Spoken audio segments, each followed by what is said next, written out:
Hello everyone, आज हम study करेंगे कंसंट्रेशन टर्म्स, जो कि हमारे पास टॉपिक है 10+2 क्लास सॉल्यूशन सेकंड चैप्टर का टॉपिक है। कंसंट्रेशन टर्म्स हमारे पास क्या होती हैं, यानी वो टर्म्स, वो चीज़ें जो आपको जो है कंसंट्रेशन बताती है किसी भी सॉल्यूशन की, तो वो हमारे पास क्या होती है, कंसंट्रेशन टर्म्स होती हैं। तो ये कौन कौन सी हमारे पास, परसेंटेज है, molarity, molarity, normality, mole fraction, mass fraction, PPM, ये हमारे पास क्या होती है, कंसंट्रेशन टर्म्स होती हैं बच्चों। तो हमारे पास क्या है, कंसंट्रेशन होती क्या है। तो कंसंट्रेशन बच्चों सॉल्यूशन का हमें पता है कि सॉल्यूशन के अंदर दो कंपोनेंट होते हैं, कौन कौन से, सोल्यूट एंड सॉल्वेंट आप रखोगे। तो जो हमारे पास सॉल्वेंट और सोल्यूट है, उनकी अगर आप अमाउंट जो है उसको मेजर कर लें, अगर हमने क्या किया, सोल्यूट की जो अमाउंट है और सॉल्वेंट की जो अमाउंट है, इन दोनों को मेजर कर लिया, तो इसको हम क्या बोलते हैं, कंसंट्रेशन बोलते हैं। ठीक है ना बच्चों, यानी known amount of solute and solvent. तो कंसंट्रेशन को कैसे डिफाइन करोगे कि अमाउंट ऑफ सोल्यूट, अमाउंट जो है ऑफ सोल्यूट, सोल्यूट की कितनी अमाउंट है इन गिवन अमाउंट ऑफ, या नोवन अमाउंट, गिवन या फिर नोवन, क्योंकि नोवन तो होगी वो आपको अगर प्रोवाइड की जाएगी तो नोवन भी होगी। तो नोवन अमाउंट ऑफ सॉल्वेंट या solution, amount of solvent, either solvent और सॉल्यूशन, यानी पूरे, या तो आपसे पूछेगा कि पूरे सॉल्यूशन के अंदर सॉल्यूट कितना है, या फिर सॉल्वेंट के विद रिस्पेक्ट में सॉल्यूट हम कितना ले रहे हैं। ठीक है ना बच्चों, जैसे कि हमारे पास जो है एक 1 लीटर मैंने सॉल्यूट ले लिया और 2 लीटर मैंने सॉल्वेंट लिया है, या फिर मैंने टोटल सॉल्यूशन मेरा 3 लीटर का हो गया, तो दोनों जो है इसके विद रिस्पेक्ट में आपको बताना पड़ सकता है। जैसे कि सॉल्यूट जो है वो मैंने इसमें बताया कि 1 लीटर है और सॉल्वेंट 2 लीटर है, मैंने बता दिया क्योंकि नोवन अमाउंट है। और या फिर इसका ये हो सकता है कंसंट्रेशन, आपसे पूछे तो आप बताओगे कि 3 लीटर का सॉल्यूशन है और उसमें 1 लीटर हमारे पास सॉल्यूट है। यानी मेन पॉइंट क्या है, सॉल्यूट और सॉल्वेंट की अमाउंट आपको पता होनी चाहिए, क्योंकि आपके पास सॉल्यूट और सॉल्वेंट की अमाउंट पता है तो सॉल्यूशन की भी पता होगी, क्योंकि सॉल्यूशन तो है वो उन्हीं से तो बनता है, सॉल्वेंट और सॉल्यूट से। ठीक है ना, तो 1 लीटर जो है ये सब इस टर्म में बता सकते हो कि 1 लीटर सॉल्यूट है हमारा 3 लीटर सॉल्यूशन में, या फिर आप बता सकते हो 1 लीटर हमारे पास सॉल्यूट है और 2 लीटर सॉल्वेंट है। ठीक है ना बच्चों, तो ऐसे जो है आप जब कंसंट्रेशन बतानी होती है तो आप क्या बताओगे, अमाउंट ऑफ सॉल्यूट हम बताते हैं। ठीक है ना बच्चों, तो ये हमारे पास जो कंसंट्रेशन टर्म्स हैं इनका फॉर्मूला अलग अलग है, बट जो हमारे पास जो ये चीज़ें शो करती हैं वो चीज़ें सारी सेम ही है कि ये सारी टर्म्स हमारी क्या बताती हैं, कंसंट्रेशन ही बताती हैं। तो 1 बाय 1 जो है हम इन टर्म्स को स्टडी करते हैं। तो फर्स्ट हमारे पास जो टर्म्स है, फर्स्ट हमारे पास जो टर्म है दैट इज परसेंटेज। परसेंटेज क्या होती है बच्चों, ठीक है ना, परसेंटेज तो हम जो है लोअर क्लासेस से पढ़ते आ रहे हैं, परसेंटेज कैसे निकालते हैं। अब इसमें परसेंटेज जो है ये हमारे पास 2 टाइप की होती है परसेंटेज जो हम बताएंगे। जैसे कि मैंने बताया कि ये 5% है हमारा सॉल्यूट, या फिर हमारे पास 10% सॉल्यूट है, तो ये हम किसकी टर्म में बता रहे हैं, परसेंटेज की टर्म में। तो ये जो परसेंटेज है ये 2 टाइप की होती है। परसेंटेज पहली है percentage by mass, percentage by mass. Percentage by mass का मतलब है mass of the solute, mass of solute in gram, mass of solute in gram present in 100 gram of solution, 100 gram of solution. यानी कि जो भी percentage हम बताते हैं लोअर क्लासेस में भी हम पढ़ते आ रहे हैं कि परसेंटेज हम किस में, कितने में से निकालते हैं, 100 में से ही निकालते हैं। ठीक है ना बच्चों, भी 100 में है हमारे पास कितना % होता है वो उतना उसका ग्राम आ जाता है। तो टोटल हमने कितना लिया, 100 ग्राम जो हमारे सॉल्यूशन है उसके अंदर हमारे पास सॉल्यूट जो है वो कितने ग्राम है, ये हमारा क्या हो जाएगा, परसेंटेज बाय मास हो जाएगा। मास का मतलब है कि सॉल्यूशन का भी आप मास ले रहे हो और सॉल्यूट जो है उसका भी आप मास ले रहे हो। तो फॉर्मूला क्या बन जाएगा, percentage by mass, percentage by mass होता है ये, जब आप सॉल्यूट का भी मास लोगे और सॉल्यूशन जो है उसका भी मास लोगे। तो इसमें आ जाएगा formula mass of solute, mass of solute divided by mass of solution, mass of solution. और परसेंटेज निकालने के लिए हम क्या करते हैं, मल्टीप्लाई 100। तो सेकंड हमारे पास है इसका वे, परसेंटेज निकालने का वे है परसेंटेज बाय वॉल्यूम। जब आप दोनों चीज़ों की वॉल्यूम आप मेजर करोगे, ठीक है ना बच्चों। यानी कि हम परसेंटेज वॉल्यूम की परसेंटेज निकालते हैं तो परसेंटेज बाय वॉल्यूम, मास की परसेंटेज निकालते हैं तो परसेंटेज बाय मास। तो इसके अंदर हमारे पास क्या रहेगा, सॉल्यूट का तो आप मास ही मेजर करोगे, mass of solute. Percentage by volume निकालनी है तो भी आप सॉल्यूट का मास ही रखोगे, mass of solute present in 100 ml। अब यहाँ पे ml आ जाएगा, 100 ml ऑफ सॉल्यूशन, ठीक है बच्चों। 100 ml ऑफ सॉल्यूशन के अंदर मास ऑफ सॉल्यूट कितना है, वो हमारे पास क्या होती है, percentage by volume. Percentage by volume में चेंज यहाँ पर आएगा कि हमारे जहाँ पे हमने सॉल्यूशन का मास लिया था वहाँ पे हम सॉल्यूशन की वॉल्यूम लेंगे, ठीक है बच्चों।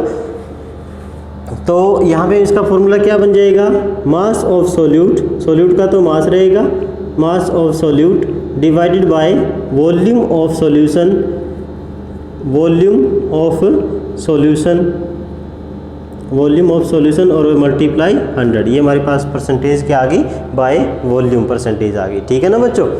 तो ये हमारे पास क्या होती है, परसेंटेज निकालने का तरीका होता है। और अगर आपको परसेंटेज गिवन हो तो उससे क्या ऐसे पता चलेगा कि हमारे पास इसके कंसंट्रेशन कितनी है। जैसे कि आपको दे दिया 10% बाय मास, तो आप समझोगे, क्या समझोगे कि 10 ग्राम है कितने में, 100 ग्राम सॉल्यूशन में, ठीक है ना बच्चों। 100 ग्राम सॉल्यूशन के अंदर कितना है, 10 ग्राम। ये मतलब किसका हो गया, 10% बाय मास का हो गया। और अगर वो देता है 10% बाय वॉल्यूम, अगर उसने दे दिया न्यूमेरिकल में कि 10% बाय वॉल्यूम है, तो आप क्या समझोगे कि 10 ग्राम हमारे पास सॉल्यूट है और कितने में, 100 ml में। अब यहाँ ml लिखोगे, ठीक है ना बच्चों। जब सॉल्यूशन के मान लो परसेंटेज बाय वॉल्यूम की बात होती है तो 100 ml यानी 100 ml के अंदर सॉल्यूशन में हमारा सॉल्यूट जो ग्राम में देखा जाता है। और अगर परसेंटेज बाय मास की बात होती है तो 100 ग्राम सॉल्यूशन के अंदर हमारे पास कितना ग्राम है, सॉल्यूट है। यानी सॉल्यूट का ग्राम ही रहेगा और इसमें चेंज आ जाएगा यहाँ पे, ठीक है ना। क्योंकि वॉल्यूम जो है वो लीटर में और या फिर मिलीलीटर में मेज़र किया जाता है। लीटर में हम यहाँ नहीं लेते हैं क्योंकि लीटर जो है वो काफ़ी बड़ी वॉल्यूम हो जाती है और लेबोरेटरी के अंदर हम छोटे छोटे यानी कि उसमें टेस्ट करते हैं बीकर में, तो वो हमारे पास क्या होते हैं, ml में होते हैं, ठीक है बच्चों। तो ये हमारे पास क्या है, पहली टर्म परसेंटेज बता करके आप सॉल्यूट और सॉल्वेंट की अमाउंट बताओगे। तो हम चलते हैं सेकंड टर्म्स हमारी, मोलारिटी। सेकंड टर्म हमारी है मोलारिटी। जब आप कोई सॉल्यूशन बनाते हैं, सॉल्यूट को सॉल्वेंट में मिक्स करके, जैसे आपने एक बीकर लिया और उसके अंदर वाटर ले लिया और वाटर सॉल्वेंट की तरह वर्क कर रहा है और इसमें आपने कुछ ऐड कर दिया, सॉल्यूट H2SO4 ऐड कर दिया मान लो, ठीक है ना। तो ये हमारा क्या बन गया, सॉल्यूशन बन गया। और जब आपको ये नोवन नहीं है कि सॉल्यूट कितना है, सॉल्वेंट कितना है, तो जब आप रिएक्शन करवाओगे ना तो उस रिएक्शन को बैलेंस नहीं कर पाओगे, ठीक है ना। तो उस रिएक्शन के अंदर क्या होगा, आपको यही पता नहीं है कि अमाउंट आप कितनी ले रहे हो, ठीक है ना। क्योंकि सॉल्यूशन का ही पता नहीं है आपको जो है कि कितना सॉल्यूशन हमने बनाया है, कितनी अमाउंट लेकर के बनाया है, तो हम रिएक्शन को कैसे बैलेंस करेंगे, ठीक है ना। और कितने हम जो है अमाउंट में रिएक्टेंट लें। तो सेकेंड टर्म हमारे पास क्या आती है कंसंट्रेशन की, वो है मोलारिटी। मोलारिटी ये सेकंड टर्म हमारी। मोलारिटी जो होती है कैपिटल M से हम इसको रिप्रेजेंट करते हैं और इसके अंदर हम मेजर करते हैं नंबर ऑफ मोल। अब मास की जगह जो है हमारा क्या आ जाएगा, number of mole of solute, अब present in 1 litre of solution. यहाँ पे आपको थोड़ा सा ध्यान में रखना पड़ता है, जो लास्ट में आप लिखते हो ना टर्म, उसको थोड़ा सा केयरफुली लिखना पड़ता है, ठीक है ना। तो मोलारिटी हमारे पास क्या होती है, number of mole of solute present in 1 litre of the solution. यानी पूरा सॉल्यूशन जो है आप 1 लीटर लोगे और उसके अंदर जो है कितने नंबर ऑफ मोल सॉल्यूट है, तो ये हमारे पास कंसंट्रेशन होती है मोलारिटी की फॉर्म में। तो मोलारिटी जो है इसमें क्या हुआ, नंबर ऑफ मोल को कैसे रिप्रेजेंट करते हैं हम, स्मॉल n से। और स्मॉल n कैसे निकाला जाता है, नंबर ऑफ मोल कैसे निकालते हैं, given mass W bye molecular mass. कोई भी सब्सटेंस है उसके नंबर ऑफ मोल कैसे निकालोगे, गिवन मास बटे में मोलर मास। तो इसका फॉर्मूला क्या हो जाएगा, capital M is equal to हमारे पास हो जाता है number of mole of solute divided by, अब 1 लीटर लेते हैं, लीटर में क्या चीज़ होती है, वॉल्यूम, ठीक है ना। लीटर में हम किसको मेजर करते हैं, वॉल्यूम को, तो ये हमारी हो जाएगी volume of solution divided by volume of solution multiply 1000। अब ये 1000 जो है, ये जो हमारी जो वॉल्यूम लेंगे उसको लीटर में कन्वर्ट करने के लिए है। वॉल्यूम आपको ml में दी जाएगी, जैसे कि 20 ml दे दिया या फिर 200 ml दे दिया, ठीक है ना। तो आप इसको 1000 से डिवाइड करते हैं तो ये ऊपर चला जाता है, मल्टीप्लाई में आ जाता है। तो ये अगर आप लीटर में ले रहे हो वॉल्यूम सॉल्यूशन की, तो 1000 से मल्टीप्लाई करने की कोई नीड नहीं है। और अगर आप मान लो कि वॉल्यूम जो हमें दी जाएगी न्यूमेरिकल में ml में वही रखोगे, तो यहाँ पे 1000 से मल्टीप्लाई आपको करना पड़ेगा, ठीक है ना बच्चों। तो ये जो है नंबर ऑफ मोल को रिप्रेजेंट करते हैं हम n से, और सॉल्यूशन की वॉल्यूम v हो गई मल्टीप्लाई 1000, यानी n/v मल्टीप्लाई 1000।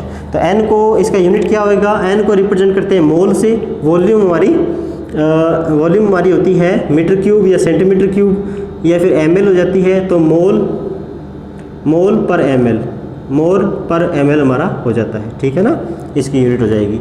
नेक्स्ट हमारे पास टर्म्स आती है, ये हमारे पास हो गया मोलारिटी निकालने का फॉर्मूला। अगर आपको मोलारिटी गिवन हो, जब मोलारिटी जो है गिवन होती है, जैसे कि हमारे पास 0.1 m आपको दे दिया कि कोई H2SO4 है, 0.1 H2SO4 है, ठीक है ना। तो ये कैसे पता चलेगा आपको कि सॉल्यूट कितना है, H2SO4 आपने कितना ग्राम लिया है, ठीक है ना।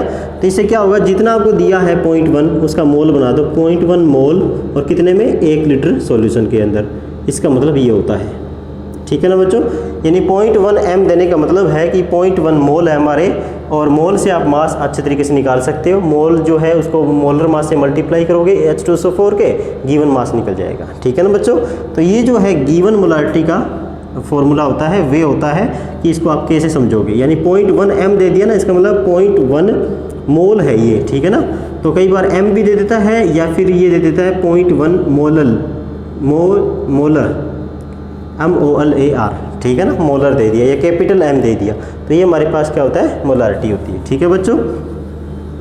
जैसे कि हमारे पास है 49 ग्राम, मैं कहता हूँ कि 49 ग्राम H2SO4 है और इसको मैं ऐड कर रहा हूँ 450 ml सॉल्यूशन के अंदर, तो बताइए इसकी मोलारिटी क्या होगी। तो आपको होगी 49 ग्राम, तो ये हो गया, और नंबर ऑफ मोल रखते हैं ऊपर, ठीक है ना। फॉर्मूला क्या है, n/v, तो n/v में हमारे पास मोलारिटी का फॉर्मूला हो गया। तो ये n जो है वो कैसे निकालो, गिवन मास बटे molar mass, given mass 49, molar mass 98 होता है, डिवाइडेड बाय 450 मल्टीप्लाई 1000, क्योंकि ml में है, ठीक है ना। तो इसका रिजल्ट जो है जो भी आए वो आप कैलकुलेट कर सकते हो, ठीक है ना बच्चों। कितना आएगा, देखो 1/2 है, 1/2 2 नीचे चला गया, तो ये हो गया 100 बाय में 45 मल्टीप्लाई 2, ये हो जाएगा 50, और ये 1 पॉइंट कुछ आएगा, ठीक है ना, 1.4 इस समथिंग आ जाएगा, ठीक है। इसके पीछे कैपिटल M लग जाता है। तो ये हमारे पास हो गया मोलारिटी, ठीक है बच्चों। तो गिवन हो मोलारिटी का फॉर्मूला क्या होता है कि number of mole of solute present in 1 litre of the solution. Next चलते हैं, नेक्स्ट हमारे पास है molality. Molarity and molality are two sisters but some difference, ठीक है ना बच्चों। मोलारिटी जो है ये दोनों बहनें हैं। सेकंड हमारे पास क्या है, मोलालिटी। थर्ड मोलालिटी क्या होती है बच्चों, स्मॉल m से रिप्रेजेंट करते हैं। एंड हमारे पास क्या होगा, नंबर ऑफ मोल, इसमें थोड़ा सा चेंज है, number of mole of solute present in 1 kg of solvent आएगा, 1 kg ऑफ सॉल्वेंट आएगा, ये आपको ध्यान में रखना है, ठीक है ना। यानी यहाँ पे क्या आया था, 1 लीटर ऑफ सॉल्यूशन आया था मोलारिटी में, अब यहाँ पे क्या रहेगा 1 kg ऑफ सॉल्वेंट में आपको बताना। तो small m is equal to number of mole n का n ही रहेगा, यानी कि ये हो गया हमारे पास mole of solute divided by mass of solvent, क्या है ये, मास ऑफ सॉल्वेंट, और मल्टीप्लाई में आ जाता है 1000, ठीक है ना बच्चों। तो ये हमारे पास हो जाएगा n bye mass of solvent multiply 1000, ये इसका फॉर्मूला बन जाता है। स्मॉल m से इसको रिप्रेजेंट करते हैं। और जब गिवन होता है, फॉर एग्जांपल 0.1 मोलार आपको गिवन है, या फिर इस फॉर्म में दे दिया 0.1 मोलल, MOLAL देगा वो पीछे, ठीक है ना। तो ये हमारे पास इसका ही मतलब वही होता है कि 0.1 मोल कितने में, 1 kg सॉल्वेंट में, 1 kg सॉल्वेंट है और हमारे पास 0.1 मोल सॉल्यूट है, ठीक है ना बच्चों। तो इसको जो है हम स्मॉल m से रिप्रेजेंट करते हैं। और इससे मोलारिटी में डिफरेंस कहाँ आता है, ये जो टर्म्स आती हैं, यानी कि उसमें 1 लीटर ऑफ सॉल्यूशन लिखते हैं, इसमें 1 kg ऑफ ए सॉल्वेंट लेते हैं। ठीक है बच्चों, तो हमारे पास थर्ड टर्म है मोलालिटी। इसके बाद हमारे पास है नॉर्मेलिटी। ठीक है ना, नॉर्मेलिटी। ये जितनी भी टर्म्स हैं इनका काम एक ही है, कंसंट्रेशन बताना। तो फोर्थ हमारे पास टर्म है नॉर्मेलिटी। नॉर्मेलिटी आपको क्या बताती है, कैसे रिप्रेजेंट करते हैं बच्चों, कैपिटल एन से रिप्रेजेंट करते हैं। और इसके अंदर हम रहती है grams equivalent of solute, grams equivalent of solute. ये भी एक अमाउंट है सॉल्यूट की, ग्राम्स इक्विवेलेंट की फॉर्म में बताना। Grams equivalent of solute in present in 1 litre of solution, grams equivalent of solute present in 1 litre of solution. तो formula क्या हो जाएगा, capital N is equal to grams equivalent of solute divided by volume of solution multiply 1000। ठीक है ना बच्चों, grams equivalent divided by V multiply 1000। अब grams equivalent कैसे निकालते हैं, ग्राम्स इक्विवेलेंट जो है किसी भी चीज़ के वो हम निकालते हैं given mass W divided by equivalent mass. और इक्विवेलेंट मास कैसे निकालते हैं, मोलर मास बटे में valency, molar mass divided bye valency. ये हमारे पास क्या होता है, इक्विवेलेंट मास का फॉर्मूला है। जैसे कि हम H2SO4 का कैलकुलेट कर रहे हैं, मान लो H2SO4 है, ठीक है ना। H2SO4 को आप डिवाइड करोगे, वैलेंसी क्या होती है, टोटल इलेक्ट्रॉन का जो फ्लो हो रहा है। ठीक है ना, इलेक्ट्रॉन कितने फ्लो हो रहे हैं, इलेक्ट्रॉन जो है वो कितने फ्लो या ट्रांसफ़र बोल दो। जैसे कि हमारे पास ये डिवाइड हुआ 2H पॉजिटिव और SO4 2 नेगेटिव। ठीक है ना, तो यहाँ से 2 इलेक्ट्रॉन निकल करके इसके पास आ गए। और NaCl की बात करें तो NaCl Na पॉजिटिव प्लस में Cl नेगेटिव, एक ही इलेक्ट्रॉन ट्रांसफर हुआ है। ठीक है ना, तो इसकी वैलेंसी 1 हो गई, इसकी वैलेंसी 2 हो गई। तो ये हमारे पास वैलेंसी होती है। H2SO4 की बात करें तो इक्विवेलेंट मास कैसे निकालोगे, मोलर मास बटे में वैलेंसी। इक्विवेलेंट मास क्या आएगा H2SO4 का, इसका 98 होता है, वैलेंसी 2 है तो 49 आ गया। ठीक है ना, तो इक्विवेलेंट मास की जगह 49 पुट कर दोगे। गिवन मास मैंने क्या दिया कि मैंने आपको दिया है 98 ग्राम ही दिया है मैंने, 98 ग्राम आपको H2SO4 दिया है, तो ये गिवन मास हो गया। तो 98 जो है डिवाइडेड बाय आपका 49 इसके इक्विवेलेंट मास आया है। ये क्या निकल गए, ग्राम्स इक्विवेलेंट आपके 2 निकल जाएंगे। ठीक है, तो यहाँ पे 2 पुट करके वॉल्यूम सॉल्यूशन पुट करके आप क्या निकालोगे, नॉर्मेलिटी निकल जाती है। तो नॉर्मेलिटी का फॉर्मूला क्या है, grams equivalent of the solute is equal to present in 1 litre of the solution. तो grams equivalent divide by volume of solution multiply 1000। Grams equivalent कैसे निकालोगे, गिवन मास बटे में इक्विवेलेंट मास, और इक्विवेलेंट मास क्या होगा, मोलर मास बटे में वैलेंसी। ठीक है ना बच्चों। अब जो नॉर्मेलिटी होती है हमारे पास N is equal to valency multiply molarity. ये एक स्पेशल फार्मूला है कि मोलारिटी और नॉर्मेलिटी ये दोनों बराबर आएंगे अगर वैलेंसी क्या हो, 1 हो, 1 हो। वैलेंसी 1 है तो मोलारिटी और नॉर्मेलिटी सेम आएगी। ठीक है ना बच्चों, वैलेंसी चेंज होगी, ये इसका दोनों का रिलेशन है, फॉर्मूला है। नेक्स्ट हम चलते हैं मोल फ्रैक्शन के ऊपर। मोल फ्रैक्शन क्या होता है बच्चों, मोल का रेशियो, फ्रैक्शन क्या होता है, रेशियो, और मोल का मतलब मोल का रेशियो, सॉल्यूट और सॉल्वेंट के मोल का रेशियो हमारे पास क्या होगा, मोल फ्रैक्शन। ठीक है ना, तो हमारे पास कौन सी टर्म है, ये 5th टर्म है, मोल फ्रैक्शन। मोल फ्रैक्शन क्या होता है, रेशियो ऑफ एक्स से रिप्रेजेंट करते हैं इसको। ठीक है ना, रिप्रेजेंटेड बाय एक्स, और ratio of mole, ratio of यानी इसमें लिखते हैं मोल का रेशियो। तो जिसका भी मोल फ्रैक्शन निकालना है, इसमें क्या होता है, फॉर एग्जांपल आपने दोनों के नंबर ऑफ मोल निकाल लिए, एक के एन ए है, ए और बी 2 कंपोनेंट है, मान लो ए और बी सॉल्वेंट है, ए सॉल्यूट आपका। ठीक है, तो ये सॉल्यूट हो गया।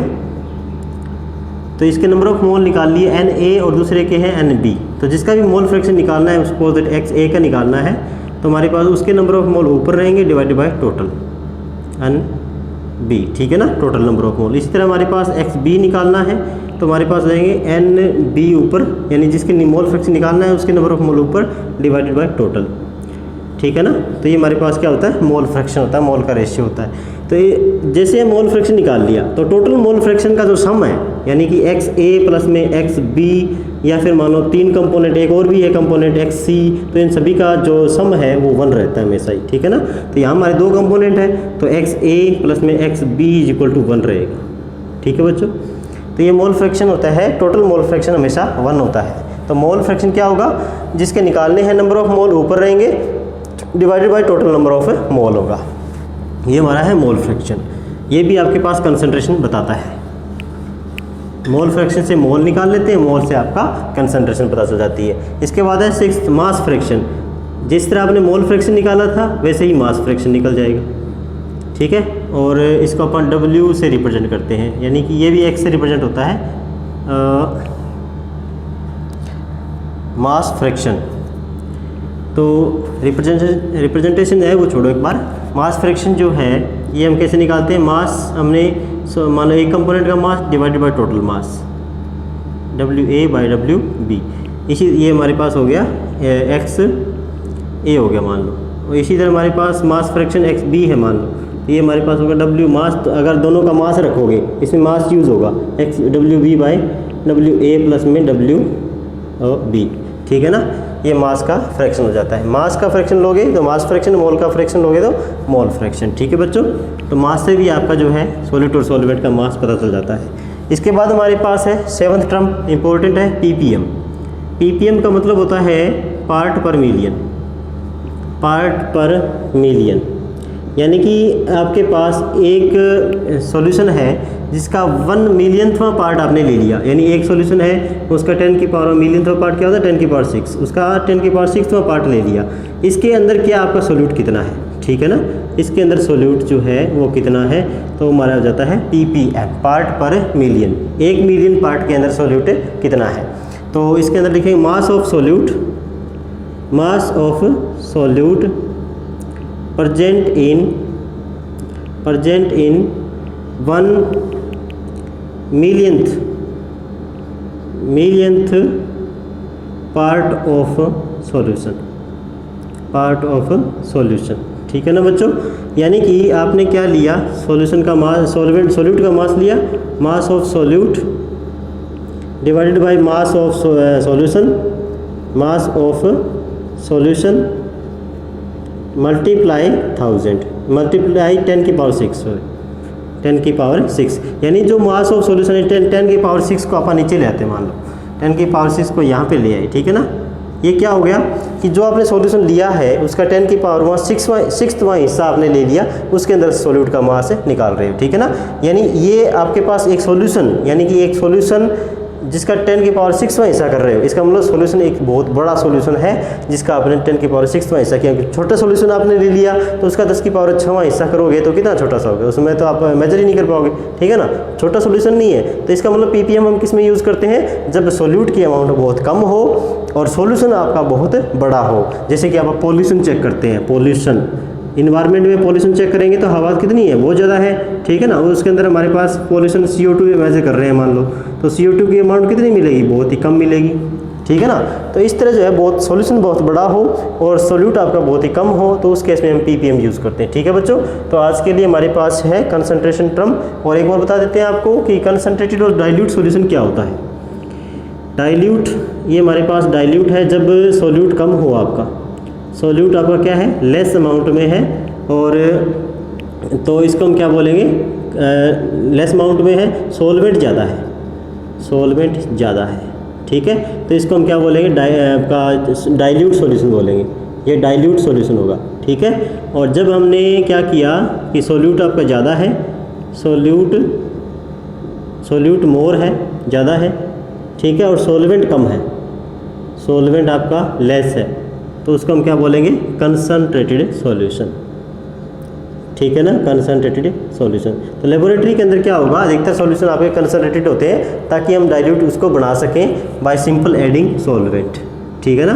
तो सॉल्वेंट की अमाउंट कम है ना इसमें, और इसमें सॉल्वेंट ज़्यादा है, तो इसका मतलब आप कंसंट्रेटेड सॉल्यूशन है मान लो किसी एसिड का, और उसको आपको क्या बनाना है, डाइल्यूट बनाना है, तो उसके इसमें क्या करोगे, सॉल्वेंट ऐड कर दो, आपका सॉल्यूशन डाइल्यूट हो जाएगा। और हमें डाइल्यूट सॉल्यूशन दिया हुआ है और कंसंट्रेटेड बनाना है, तो इसमें क्या है, देखो सोल्यूट कम है और इसमें सोल्यूट ज़्यादा है, ठीक है ना। तो सोल्यूट ऐड कर दो, आपका सॉल्यूशन जो है वो कंसनट्रेटेड बन जाएगा, ठीक है ना बच्चों।